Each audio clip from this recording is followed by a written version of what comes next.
Hello আমার সাকিবিয়ান ভাইরা বোনেরা, আশা করছি তোমরা প্রত্যেকে ভীষণ ভালো আছো। তোমাদের প্রত্যেকের কাছে আগে প্রথমেই একটা প্রশ্ন রেখে আজকে এই ভিডিওটা শুরু করতে চাই। এই যে আমরা রকস্টারের টিজার 2 দেখলাম, ৩ জন নায়িকাকে দেখতে পাওয়া গেল। অবশ্যই সুনিধি নায়ককে এখন আমরা নায়িকাই বলতে পারি। কারণ টিজার দেখার পরে মনে হয়েছে তাঁর প্রেজেন্টেশনও বেশ ভালোই থাকবে এই সিনেমার মধ্যে। তো সাবিলা নূর, তানজিয়া জামান মিথিলা এবং সুনিধি নায়ক, এই ৩ জনের মধ্যে কাকে সবচাইতে বেশি প্রমিসিং লেগেছে টিজারের মধ্যে? আগে তোমাদের কি মনে হচ্ছে সেটা কমেন্ট সেকশনে জানাও। মূলত আমরা এই ভিডিওতে এই বিষয়টা নিয়ে আলোচনা করব, কারণ এই টিজারটা তো ফ্লাওয়ার্সদের কেন্দ্র করে ছিল।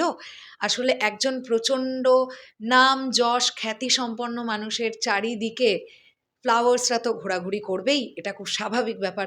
কারণ রকস্টার আগুন নিজের জায়গাটাতে প্রচণ্ড রকমের একটা নাম, যশ, খ্যাতি অর্জন করে ফেলেছিল, এটা আমরা বুঝতে পারছি।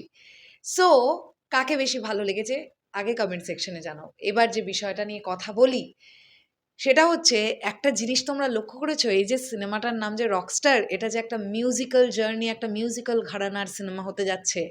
রকস্টার টিম প্রতিটা কন্টেন্টে সেই ছাপটা রেখে যেতে পারছে।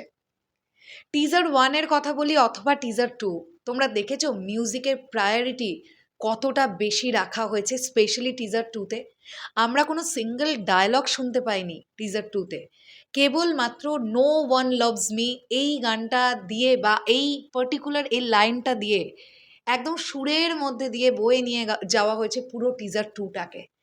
কোথাও গিয়ে আমাদের মনে হয়নি যে এই জায়গাটাতে একটু ডায়ালগ শুনতে পেলে ভালো লাগতো, এই জায়গাটা কেমন যেন একটু মিসিং লাগছে।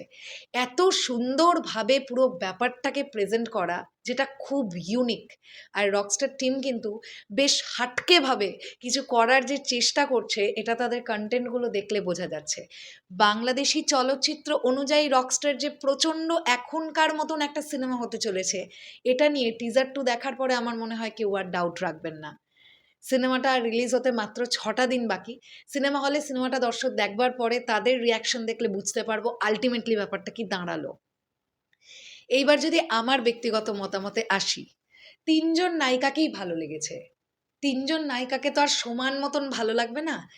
এখানে আমি তো আবারও ইন্ডিকেট করতে চাই, সাবিলা নূরের ক্যারেক্টারটার আই এক্সপ্রেশন যদি দেখো, সেই আই এক্সপ্রেশনটার মধ্যে একটা সরলতা আছে। তানজিয়া জামান মিথিলার ক্যারেক্টারটার যদি দেখো, তার মধ্যে একটা অন্য রকমের একটা আগুন ক্যারেক্টারটার প্রতি তার একটা অন্য রকমের অ্যাট্রাকটিভনেস, সেটাকে প্রমাণ করবার বা সেটাকে দেখাবার চেষ্টা করেছেন ডিরেক্টর। আর যদি সুনিধি নায়কের কথা বলি, সে তো এখানে নেশা ভাঙটাং করছে আগুনের সঙ্গে, এরকম একটা লাফাঙ্গা টাইপের ক্যারেক্টার সে করবে। আমার মনে হচ্ছে যে তার কিন্তু, সে কিন্তু একজন সিঙ্গার, এটাও আমার মনে হচ্ছে। তো এই ৩ জনের মধ্যে যদি বলি, সাবিলা নূর ভীষণ ভালো, তাকে যেখানে যেখানে দেখতে পাওয়া যাচ্ছে খুব প্রমিসিং। সুনিধি নায়ককেও ভালো লেগেছে, বেশ অ্যাট্রাকটিভ। কিন্তু সবচাইতে বেশি অ্যাট্রাকটিভ আমার কাছে পার্সোনালি তানজিয়া জামান মিথিলাকে লেগেছে। যখন যখন স্ক্রিনে এসেছেন, তার প্রেজেন্টেশন, তার ফেসিয়াল এক্সপ্রেশন, তার চাহনি, একটা আলাদা রকমের ব্যাপার আছে। এবার এক্স্যাক্টলি সিনেমার মধ্যে কে সবচাইতে বেশি অভিনয়ের মারফত দর্শকের মন জিতে নিতে পারছে, সেটা তো রকস্টার রিলিজ হওয়ার আগে পর্যন্ত বলা যাবে না। তবে সাবিলা নূরের সঙ্গে মেগাস্টার শাকিব খানকে রোম্যান্টিক দৃশ্যে যে বেশ ভালো মানাবে, এটা বোঝা যাচ্ছে। কারণ টিজারে এমন কিছু ওয়াইড অ্যাঙ্গেল শট আমরা দেখতে পেয়েছি, যেটা আমার দেখে মনে হয়েছে ওগুলো রোম্যান্টিক গানের ছোট ছোট ফুটেজ। এবং তোমরা একটা জিনিস লক্ষ্য করলে দেখবে, সাবিলা নূরের কস্টিউমের কালার নয় হোয়াইট, নয় লাইট পিঙ্ক, একদম লাইট কালারের মধ্যে সাবিলা নূরের কস্টিউমগুলোকে রাখা হয়েছে। মানে এখানে একটা শান্তির ভাবধারা প্রকাশ করবার চেষ্টা করা হয়েছে।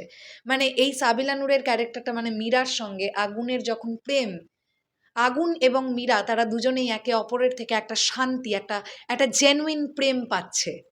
এই ব্যাপারটাকে মোস্ট প্রবাবলি ডিরেক্টর দেখাবার চেষ্টা করেছেন, যেটা কিন্তু তানজিয়া জামান মিথিলা আর সুনিধি নায়কের যদি কস্টিউমের মধ্যে বা কালারের মধ্যে আমরা দেখতে পাই, সে ব্যাপারটা নেই। তো প্রত্যেকটা সেকশন খুব ভেবে চিন্তে করা হয়েছে। কন্টেন্ট দেখে কিন্তু এটুকুই মনে হচ্ছে।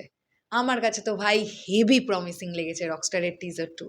তোমাদের কাছে কেমন লেগেছে অবশ্যই সেটা কমেন্ট সেকশনে জানাও। শেষ করলাম ভিডিওটা, আসছে আবার খুব শিগগিরই নতুন কোনো ভিডিও নিয়ে। তাহলে এখনের জন্যে টাটা।